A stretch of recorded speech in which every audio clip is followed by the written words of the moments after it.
আওয়ামী লীগে সাকিব আল হাসানের যোগদানের সিদ্ধান্ত নিয়ে মন্তব্য করেছেন প্রধান উপদেষ্টার প্রেস সচিব শফিকুল আলম।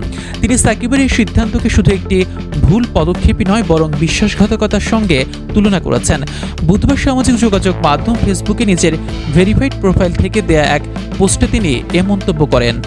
দীর্ঘ এই পোস্টে শফিকুল আলম লিখেন, সাকিব আল হাসানের রাজনীতিতে প্রবেশের সিদ্ধান্ত স্বভাবতই ভুল ছিল না। প্রতিটি নাগরিকের রাজনৈতিক সক্রিয়তায় অংশগ্রহণ করার এমনকি রাজনৈতিক ক্যারিয়ার গড়ে তোলার অধিকার রয়েছে, কিন্তু মুখ্য বিষয়টি হলো তিনি রাজনীতিতে যোগদান করেছেন কিনা তা নয়, বরং তিনি কার সাথে নিজেকে যুক্ত করার সিদ্ধান্ত নিয়েছেন তা নিয়ে।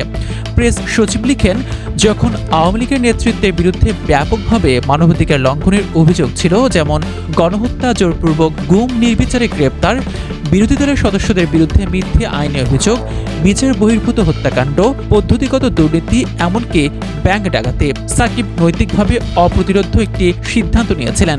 এটি কেবল একটি রাজনৈতিক পদক্ষেপ ছিল না, এটি ছিল কঠোর আন্তর্জাতিক তদন্তের অধীনে থাকা একটি শাসন ব্যবস্থার প্রতি নীরব সমর্থন।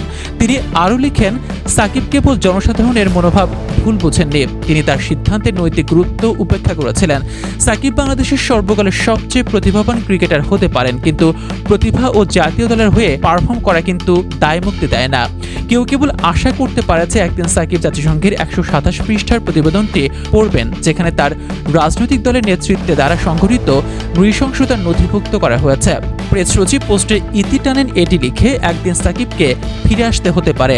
সম্ভবত তখন তিনি অবশেষে সত্যের মুখোমুখি হবেন আর জানাবেন, আওয়ামী লীগে তার যোগদানের সিদ্ধান্ত কেবল একটি ভুল পদক্ষেপ ছিল না, বরং একটি বিশ্বাসঘাতকতা ছিল।